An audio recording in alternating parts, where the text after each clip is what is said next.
we are having perspective from industry, from various state governments, and now we'll have a perspective from World Bank. May I invite Shri Tarun Shankar from World Bank Group. Yeah.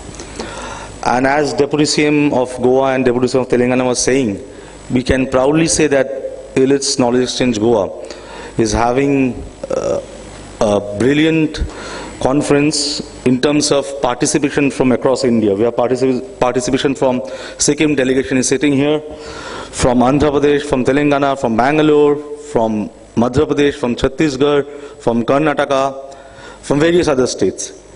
Now I invite Mr. Tarun Shankar from World Bank Group. A big round of applause for him, please.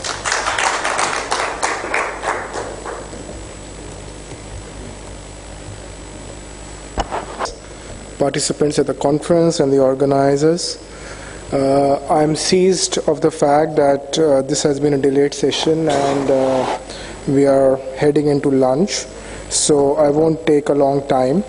I'll just like to share a few thoughts in terms of Goa as a smart city.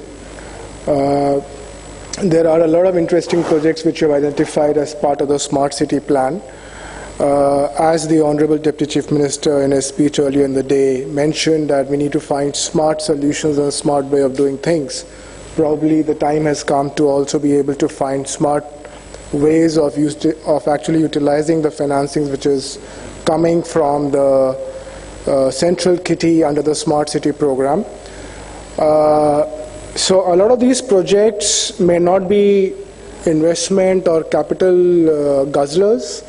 There are a lot of things which may not need a lot of capital, but there is basic infrastructure component. There is basic infrastructure components such as water and transport and solid waste and stormwater drainage, which would need a large amount of capital.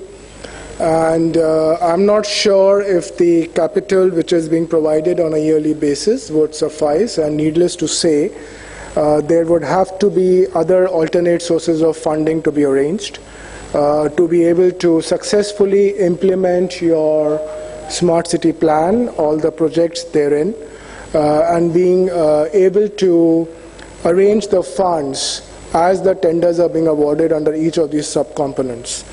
And in that specific respect, I think the role of the special purpose vehicle, which has been formed, I believe, is going to be critical because along with all the technical expertise that you possess, the financing element is something which would have to be taken care of by this SPV in a smart manner.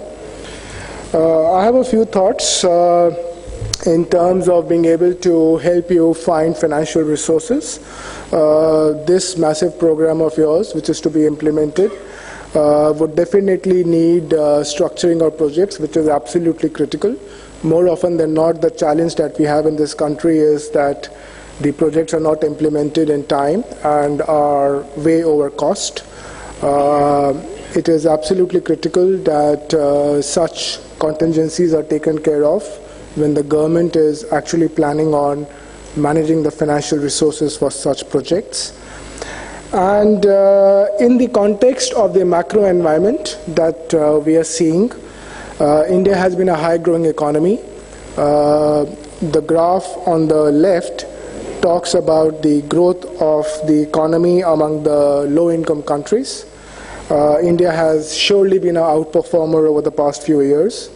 Yes, the trends have come down, but that's also context of the global growth coming down drastically in the last few years. And when you superimpose this with the fact that the commercial credit or the commercial bank credit has also come down, we have to, it just reinforces my earlier point that we have to find creative ways of raising funds. In terms of the smart city mission, I think what is absolutely important is to be able to identify 3 to 5 big capital intensive projects which need to be implemented over the next 3 to 5 years. Yes, there is scarce capital, but the role of the SPV, as I mentioned, becomes absolutely critical. There are a few initiatives which are being tried in Tamil Nadu and in Madhya Pradesh, where under World Bank lines of credit, there are credit enhancement subcomponents which are being designed to be able to leverage and get more monies on the small amount that you get from the center. The similar concepts can be tried in the case of Goa as well. And I'm quite confident that all the projects which have been identified in your smart city plan can be funded from year one itself. This is a flowchart which talks about how some of the state governments in India are trying to leverage the monies which are coming under smart cities as well. And it may be helpful to be able to adopt and implement something similar. To be able to take care of the financial resources. In terms of financing instruments, these are fairly standard instruments which are available in the market. There are structured products, there are equity products, there are debt products.